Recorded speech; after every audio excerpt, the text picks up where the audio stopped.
CCN news एक पाऊल महाराष्ट्रासाठी। समृद्धी महामार्गावरील बुलढाणा जिल्ह्याच्या मेहकर तालुक्यातील डोणगाव येथील पेट्रोल पंपाजवळ समृद्धी महामार्गाच्या लेनवरच अनेक ट्रक तासनतास थांबत असल्याचा प्रकार पुन्हा एकदा सुरू झाला आहे। त्यामुळे मोठ्या अपघाताची शक्यता वाढली आहे।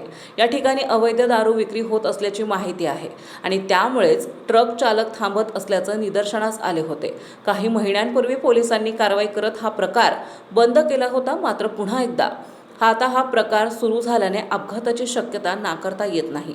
त्यामुळे अनुचित घटना टाळण्यासाठी प्रशासनाने आता यावर कडक कारवाई करणे गरजेचे आहे।